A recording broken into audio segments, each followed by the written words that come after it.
जीत fix. सोचो धरती रुक गई तो क्या होगा। सोचो अगर हवा रुक गई तो क्या होगा। सोचो अगर किसी ट्रेन का सफर 2000 किलोमीटर है और वो 400 किलोमीटर पर जाके ही रुक गई तो क्या होगा। सोचो अगर पूरी पृथ्वी का पानी समंदर में ही जम करके एक जगह पर रुक गया तो क्या होगा। सोचो अगर डॉक्टर ऑपरेशन करते करते बीच में रुक गया तो क्या होगा। सबका एक ही जवाब है कि उनका होना ना होने के बराबर हो जाएगा। धरती घूमने से रुक गई तो उसके होने का कोई फायदा नहीं, असंतुलन हो जाएगा, जीवन समाप्त हो जाएगा। ट्रेन का बीच में रुकने से अच्छा है वो चले ही ना, क्योंकि बीच में रुकने वाला ना इधर का होता है ना उधर का। अगर नेचर में हाइड्रोलॉजिकल साइकिल यानी कि जल चक्र बंद हो गया तो भी जीवन समाप्त हो जाएगा। और अगर डॉक्टर ऑपरेशन करते हुए रुक गया तो फिर उसका बेहोश मरीज कभी भी होश में नहीं आएगा। अगर शुरू कर दिया है तो खत्म करके छोड़ो, अपना मकसद पूरा करके छोड़ो, चाहे कितना भी बड़ा सेक्रीफाइस करना पड़े। तुम्हारा हमेशा मेहनत करना ही तुम्हारे जिंदा होने का सबसे बड़ा सबूत है। और अगर लाइफ में तुम कुछ नहीं करना चाहते तो जियो एक मुर्दे की तरह, जिंदा लाश बनकर। हमेशा काम ना करने के बहाने ढूंढते रहना।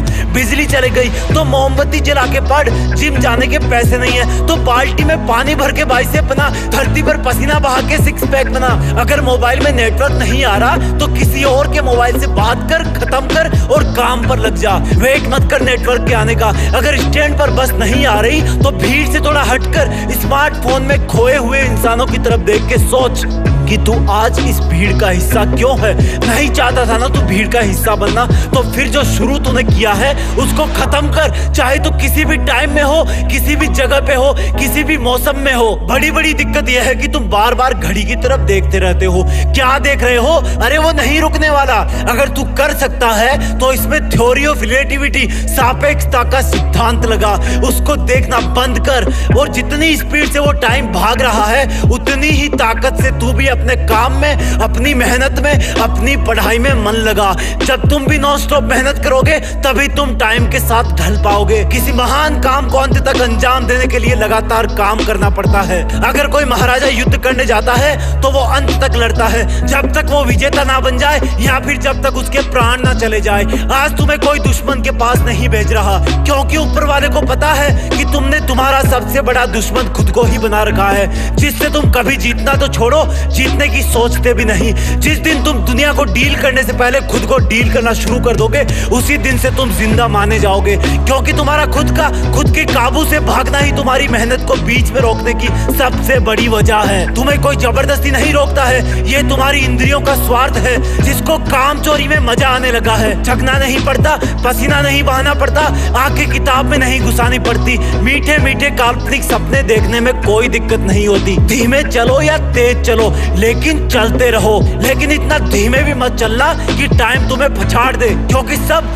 सिर्फ और सिर्फ टाइम का ही खेल है। अगर किसी के पास अनंत समय होता तो चाहे कुछ भी करता, 200 बरस भी लगातार मोबाइल पर गेम खेलता तो भी कोई फर्क नहीं पड़ता। लेकिन अगर तुम अपना हार्डवर्क बीच में ही ड्रॉप कर दोगे तो दुनिया के करोड़ों इंसान तुमसे एक झटके में आगे निकल जाएंगे। लोगों की कमी नहीं है यहाँ, सब आगे बढ़ना चाहते हैं, लेकिन सिर्फ कुछ ही लोग हमेशा आगे बढ़ने को सीरियसली लेते हैं। वो लोग हर कंडीशन से ऊपर होते हैं, उनके अंदर के हार्मोन हमेशा उनको एक ही डायरेक्शन में पुश करते हैं कि कुछ भी हो जाए, जो मकसद मेरा है उसके लिए हमेशा मेहनत करूंगा, कभी नहीं रुकूंगा। मैं हमेशा सिर्फ वही बहाने ढूंढूंगा जिससे मैं इस दौड़ रहे वक्त के साथ चल सकूं। मैं अपने इस अंदर वाले इंसान को मेरा गुलाम बनाऊंगा, ना कि गुरु, क्योंकि जितने भी सफल इंसान हुए ना उन्होंने हमेशा मेहनत करी है, वो कभी रुके नहीं। उनके लिए भी यही भीड़ थी, यही मौसम थे, यही शरीर था, और अगर करना चाहते तो उनके लिए भी कई बहाने थे। वो लोग मोटिवेशनल स्पीच सुनते थे या नहीं सुनते उनका मुझे नहीं पता, लेकिन वो लोग कंसिस्टेंट थे, वो लोग लगातार काम करते थे,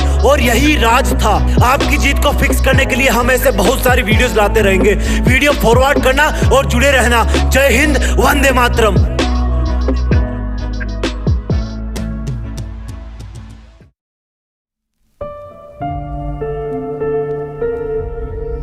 जीत फिक्स।